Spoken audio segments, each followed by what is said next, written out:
Welcome back to True Crime Records, where real-life mysteries, dark motives, and chilling revelations are unraveled with every episode. If you're passionate about true crime and want to stay on the edge of your seat with every story we break down, make sure to subscribe, like this video, and share it with fellow crime junkies.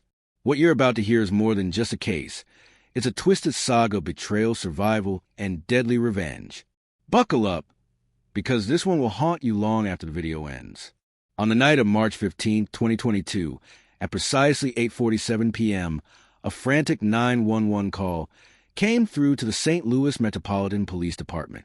The voice on the other end was that of Naima Hinton, a 26-year-old woman who claimed her husband had just been shot inside their apartment. She sounded terrified but strangely calm as she provided their address in the Peabody-Darce Webb neighborhood. Within 7 minutes, officers Raymond Decker and Mariella Washington arrived at the scene, only to find a grisly and heartbreaking sight. 27-year-old Galani Drayton collapsed in the entryway of the apartment, bleeding from multiple gunshot wounds, 6 in total, including a devastating shot to the head. He was unconscious, but still clinging to life. Officer Washington immediately called for medics, while Officer Decker secured the apartment, unaware they were standing in the epicenter of a story that would stretch over 2 years and 2,000 miles. As the first officers tried to piece together what had happened, Naima gave them her version of events. She told police that she'd been watching a reality show in the living room when her husband entered the apartment. Mere seconds later, gunshots rang out. She claimed she dropped to the floor in terror, hiding behind a couch, afraid the shooter might still be in the house. According to her, she waited several minutes before crawling out and finding Galani sprawled in the entryway, bleeding out. She said she then grabbed her phone and dialed 911. But even from the beginning, something about her story felt off. She was composed, too composed, and as investigators would soon learn, her version of events had cracks that would only deepen. Paramedics arrived at 9:02 p.m. and rushed Galani to Barnes Jewish Hospital, where doctor performed emergency surgery. Dr. Vivian Cho, the trauma surgeon on duty that night, later described the injuries as some of the worst she'd seen from a non-fatal shooting. Galani had been hit in the chest, the abdomen, both arms, and once in the head. The fact that he had even survived the ambulance ride was nothing short of miraculous. But while doctors fought to save Galani's life, police began to fight a different battle, against a growing sense of unease. Detective Keshin Germain, a seasoned investigator from the Violent Crimes Unit, took over the case. His first red flag? There were no signs of forced entry, no broken locks, no shattered glass, nothing disturbed. The apartment was quiet, almost too neat. There was no chaos, no overturned furniture, no sign of a struggle. Hinton later told Detective Germain that Galani's wallet was missing and speculated that the attack must have been a robbery gone wrong.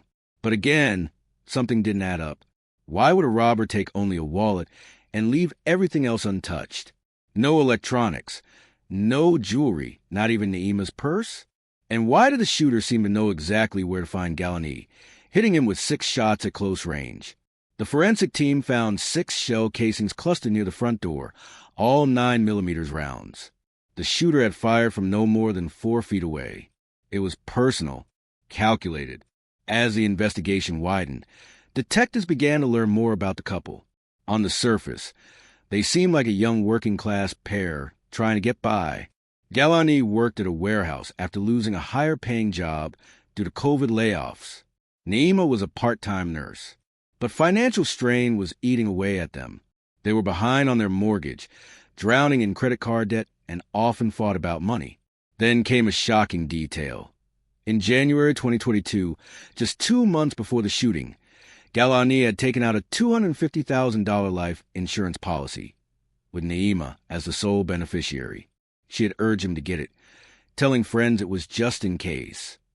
And while that might not have meant much at the time, in retrospect, it was chilling.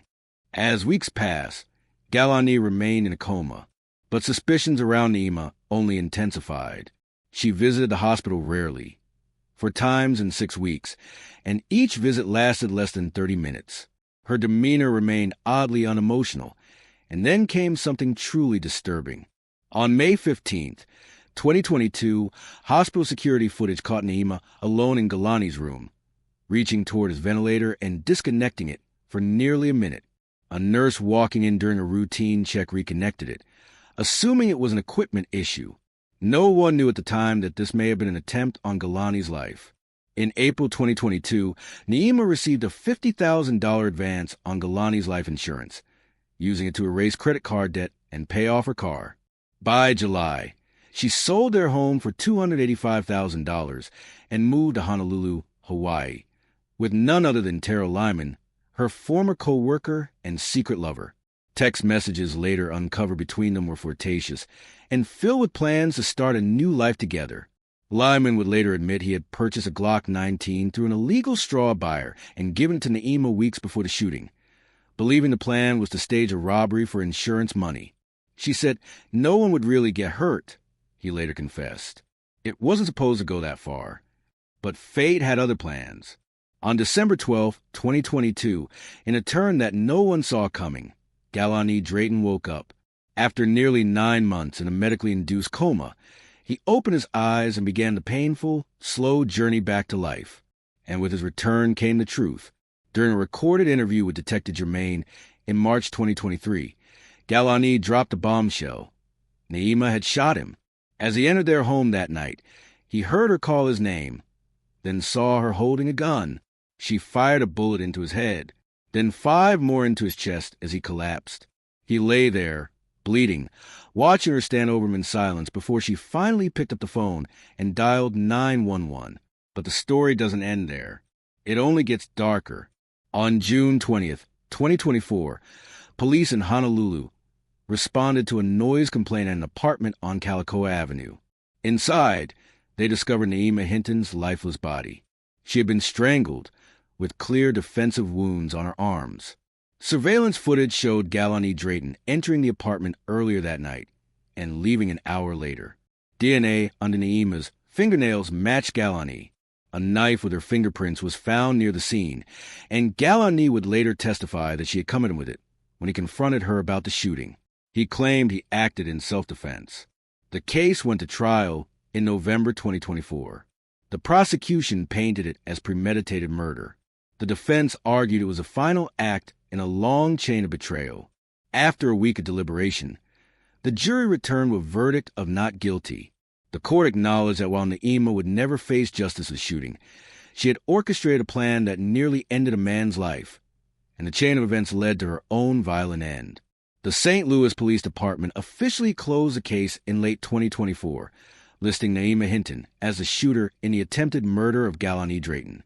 This case isn't just about bullets, betrayal, or bloodshed. It's about a system that nearly let a killer walk free, and a man who had to rise from near death to clear his name and tell his story.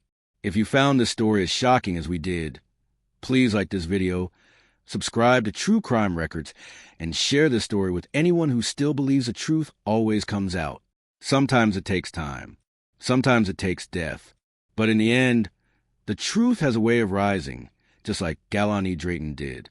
Stay curious, stay safe, and stay tuned for more chilling stories, right here on True Crime Records.